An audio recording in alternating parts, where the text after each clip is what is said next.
तगड़ा स्क्वाड तो इंडिया का ही है, इसमें कोई शक नहीं है। पाकिस्तानी बॉलिंग लाइन काफ़ी मुझे कमज़ोर दिखाई दे रही है, जिस तरह के उनके बॉलर्स के सामने अभिषेक शर्मा के सामने कोई एक तगड़ा बॉलर नहीं है। आपको मालूम है नसीम शाह और शाहीन शाह अफरीदी, इनकी क्या कहते हैं पिछले कुछ अरसे में सच कोई परफॉर्मेंस नहीं रही है। शाहीन शाह की हमेशा से अच्छी परफॉर्मेंस होती थी, बिलखुसूस इंडिया के ख़िलाफ़ वो back to back early wickets लेते थे, लेकिन कुछ अरसे के बाद कुछ अरसे से वो इस तरह परफॉर्म करने में मुसलसल नाकाम रहे हैं। लेकिन बोर्ड ने उनको क्यों टीम में शामिल किया, मैं सोचने पे मजबूर हूँ। शायद कोई सिफारिश ही चली होगी शायद अफरीदी की, या कुछ और उसको जादू टोना मिला गया होगा।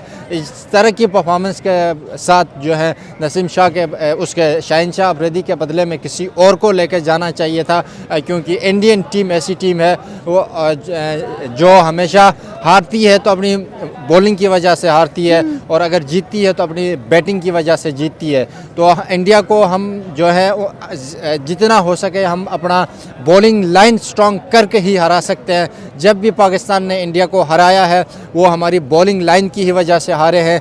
तो उस क्योंकि कल मौसम नकवी जो प्रेस कॉन्फ्रेंस कर रहे थे, उन्होंने ये बात भी बोली थी अगर पाकिस्तान और इंडिया का सिर्फ एक मैच नहीं हो पाता तो पीसीबी को 17 करोड़ डॉलर का नुकसान हो सकते हैं। क्योंकि पीसीबी कभी भी ये नहीं चाहेगा कि इतना बड़ा डॉलर, इतना बड़ा वो नुकसान वो अपने ऊपर ले, कभी भी नहीं हो सकता। क्योंकि ये बात अभी तय होगी, ये तो मंगल को ही पता चलेगा कि बाइकाट होता है या नहीं होता। मगर ये नामुमकिन सी बात है, क्योंकि खबरें वाले तो कुछ भी कह सकते हैं, हम भी कुछ कह सकते हैं, दूसरा बंदा भी कह सकता है कि बाइकाट होगा, मगर एक एनालिसिस किया जाए ये कभी भी नहीं हो सकता कि बाइकाट के कोई चांस है ही नहीं है।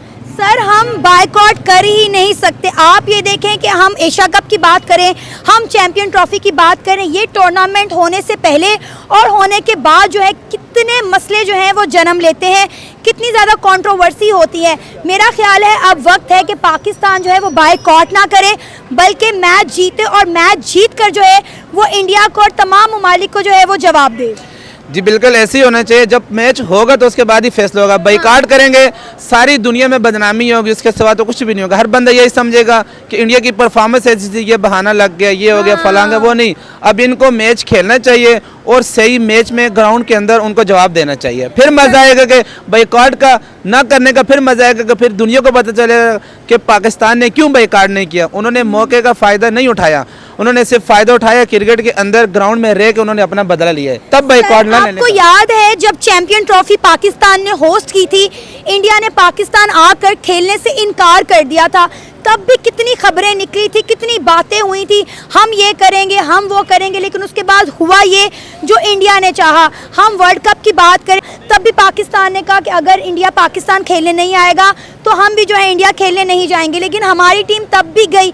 हम हमेशा जब भी कोई फैसला करते हैं हम हमेशा यू टर्न लेते हैं। जी ये बात तो आपकी 100% ठीक है, इसमें कोई शक है ही नहीं। हाँ। क्योंकि इंडिया की बात आईसीसी के अंदर ऐसी मानी जाती है जैसे घर के अंदर ना अम्मी की बात ना माननी ज़रूरी होती है, ऐसी मानी जाती है। क्योंकि पीसीबी के अंदर, आईसीसी के अंदर ना, पीसीबी इंडिया का जो क्रिकेट बोर्ड है वो सबसे महंगा क्रिकेट बोर्ड है। अभी आप खुद देख लें, आईपीएल के अंदर 20 करोड़ समझ इंडिया की जो 20 करोड़ है वो विनिंग प्राइस है, मगर उन्होंने एक प्लेयर 26 करोड़ का खरीद लिया है। क्योंकि एक प्लेयर, और वो पूरी टीम की बात की जाए तो 100 करोड़ से ऊपर की बनती है। क्योंकि इंडिया इस टाइम दुनिया का नंबर 1 और सबसे महंगा क्रिकेट बोर्ड है। क्योंकि उनके बाद तो ना पीसीबी कोई भी नीचे छोड़ ही नहीं सकता, आईसीसी के अंदर उनकी बात बहुत चलती है। और बाइकाट वाली बात तो नामुमकिन सी बात है। और पीछे देख लें, जब इंडिया ने कहा था कि हम पाकिस्तान नहीं आते, उन्होंने ये नहीं कहा कि हम बाइकाट करेंगे, उन्होंने कहा कि हमारा इसके मुतबादिल यूएई में, दुबई में मैच रखें। उन्होंने वहाँ पे अपना मैच खेला, क्रिकेट खेली, लोगों ने एंजॉय किया, सब ने एंजॉय किया। अब पाकिस्तान ये बात बोले कि हम बाइकाट करेंगे क्योंकि इससे क्रिकेट के ऊपर बहुत मनफी असर पड़ेंगे। सर अगर Pakistan cricket team T20 world cup का बायकॉट नहीं करती और इंडिया और पाकिस्तान के मैच का बायकॉट हो जाता है तो इससे कितना असर पड़ेगा? इससे तो बहुत ज़्यादा असर पड़ेगा। पहले तो अगर पाकिस्तान मैच इंडिया से नहीं खेलता, वो मैच अगर डिले हो जाता है किसी भी सूरत में, बाइकाट की सूरत में, तो आगे जितने भी मैचेस हैं पाकिस्तान के 2 या 3 है श्रीलंका के अंदर, क्योंकि उसमें 70% बारिश है। जब बारिश हो जाएगी तो 2 पॉइंट मिलेंगे, 2 पॉइंटों का क्या होगा, पाकिस्तान तो क्वालिफाई भी नहीं कर सकेगा। क्योंकि इंडिया और पाकिस्तान का जो मैच है वो बिल्कुल ज़रूरी है, क्योंकि अगर उसके मुतबादिल कोई टीम तो हो नहीं सकती पाकिस्तान के साथ या इंडिया के साथ इस ग्रुप में।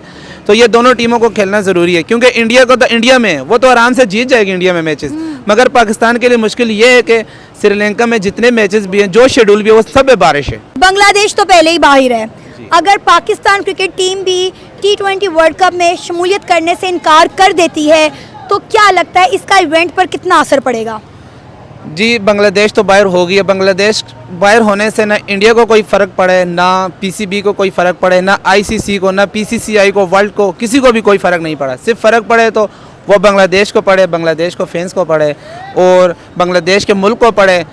और बात की जाए पाकिस्तान की, तो पाकिस्तान अगर बाइकआउट कर लेते तो मैंने आपको पहले ही कहा था कि $17 करोड़ का नुकसान हो सकते हैं इतने बड़े मैच में, क्योंकि सारी दुनिया को एक ही मैच पे नज़र होती है पूरा साल। वो मैच है पाकिस्तान और इंडिया का। जितना जुनून, जितना वलवला और जितने तमाशाई और जितने लोग देखते हैं, इंसान की सोच से भी ज़्यादा है।